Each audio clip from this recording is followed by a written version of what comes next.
guys. Welcome to everybody. We're here now with the Queen of House Music, Miss Barbara Tucker, as well as DJ Q, the travelling DJ with Miss Tucker. Yeah. How you doing? I'm good. I'm so happy to be here, getting ready to do our thing here all the way live. It's been a while since we've been here, but we're happy and we're excited to do what we do. Well, he didn't have an influence on me. My father was in the a cappella group called the Persuasions, and they're known as the grandfathers of a cappella. Again, I never wanted to be a singer, so that's why I say he didn't have an influence on me. I grew up in church, my father did, and they did all kind of 60s jams and stuff. And because my mother didn't want me on the street, she sent me to musical theater after school. So I was acting, I was singing, I was dancing. But it all came so natural, and that's where it is. So the influence wasn't there. The influence was like Lola Falana, Josephine Baker, even Paula Abdul, artists, or Anne Margaret, artists who were doing more musical variety shows. That's where the influence came through. Who are the DJs out there that you like to listen to? Whoa, like you all out here, I love Spin. I miss Frankie Knuckles. Oh my goodness. I like to hear Franco Moriaghi. He's from Milan and he plays in Ibiza. I like DJs who give me a lot of spirit. I like vocals when we hear the music. I don't like tracks from here to the end of the night. Okay, because I'm like, okay, this is a classical instrumental house night. What? I don't know. I need lyrics so I can sing along with. When I party, I like to sing and dance. I believe that music, when you do hits or when you do constant music, it's a combination of things. That vocalist, the writer, the producer, and very important, the label. Because if you're doing all this and you don't have a label, nobody knows what's happening. So the label is where the marketing and the promotion comes in. Big shout out to Gladys Pizzaro, Strictly Rhythm back then.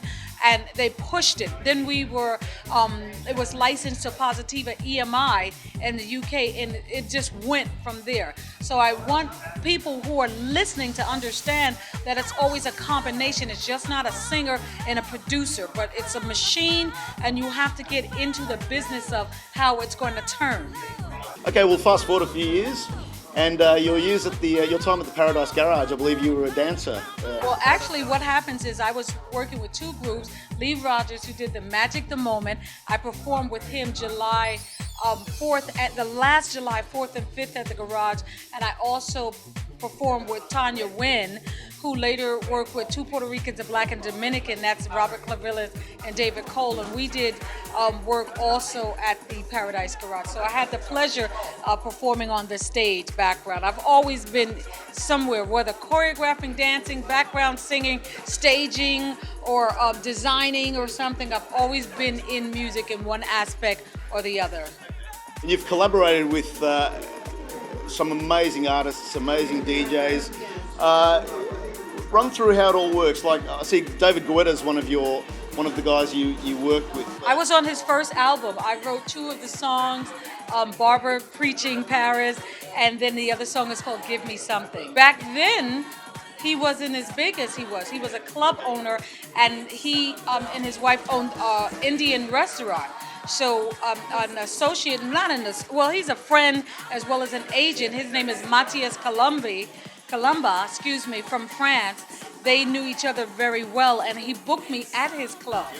And David was, again, he owned the club. This club was really nice, and it was a club as if I was in New York City because they had all the soul black dancers hanging up in there. And I'm like, look at this, a little New York up in here. So he says, oh, David wants to work with you. And I said, I've never heard of him. Doesn't he own the club? No, he's producing. What is he doing? So, and then while in that time there, we go in recording. We're recording, the co-management's upstairs working out the contract, and it was moving just that quick. Yeah. With Joachim, David Guetta and Joachim Garraud. They were the ones who were producing the track for me. Back in the day, it was all about your voice and all about the soul, the feeling, the passion of the music. But it seems now it's just all about the commercial train. They're training the younger generation, and I'm sorry that this is what you get in this day and age.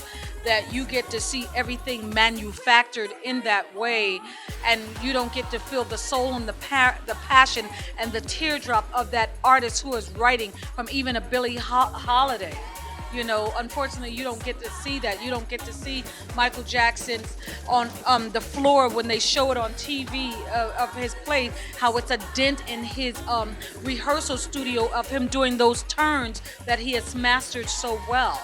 You know, the artist that grinds, that's in their basement, that's singing, the bands that are practicing every day. What you get to see now is a lot of manufactured. That's why they all sound the same formula of writing.